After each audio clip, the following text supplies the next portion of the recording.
দর্শক, সোনাইমুড়িতে মাদ্রাসার ছাত্রকে গলা কেটে হত্যার ঘটনায় কিন্তু আসামিকে গ্রেপ্তার করা হয়েছে এবং লাশ এই মুহূর্তে কিন্তু সোনাইমুড়ি থানায় নিয়ে যাওয়া হচ্ছে। এই মুহূর্তে আপনারা দেখতে পাচ্ছেন এখানে কিন্তু মাদ্রাসা আঙ্গিনায় কিন্তু হাজার হাজার মানুষ।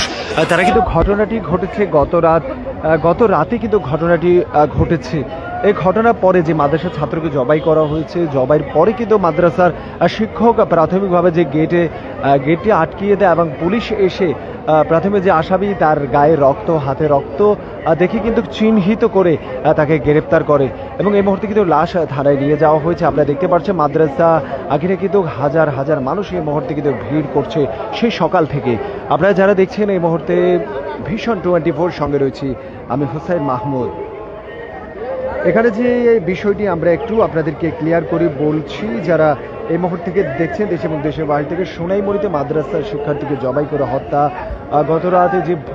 গতরাত সোনাইমুড়ি উপজেলার বাট্রা মাদ্রাসার হিপস বিভাগের ছাত্র মোহাম্মদ নাজিম উদ্দিনকে গলা কেটে হত্যা করে একই বিভাগের ছাত্র, যার বাড়ি হলো ময়মনসিংহ, আবু সাইদ, সে কিন্তু রাতে তাকে হত্যা করে।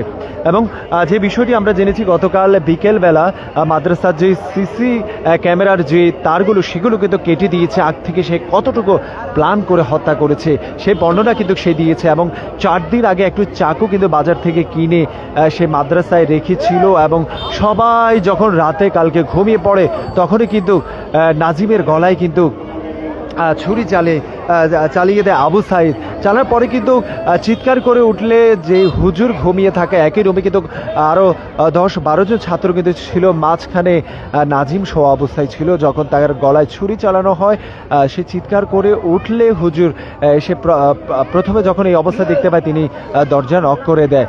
পরবর্তী কয়েক মিনিটের ভিতরে কিন্তু সেই নাজিম কিন্তু মারা যান। পরবর্তীতে পুলিশকে খবর দিলে পুলিশ এসে প্রাথমিকভাবে জিজ্ঞাসা করে আবু সাইদকে। আবু সাইদ কিন্তু সেই স্বীকারোক্তি দেয় কিভাবে সে হত্যা করেছে, সে বর্ণনা দেওয়ার পরে তাকে কিন্তু থানায় নিয়ে যাওয়া হয়। এই মুহূর্তে আমরা এখন বাজে 10:23, 1 মিনিট আগে কিন্তু নাজিমের লাশ থানায় নিয়ে যাওয়া হয়েছে। আমরা বিস্তারিত জানতে ভিশন 24-এর সাথেই থাকুন, আমরা আবারও যুক্ত হব আপনাদের সাথে।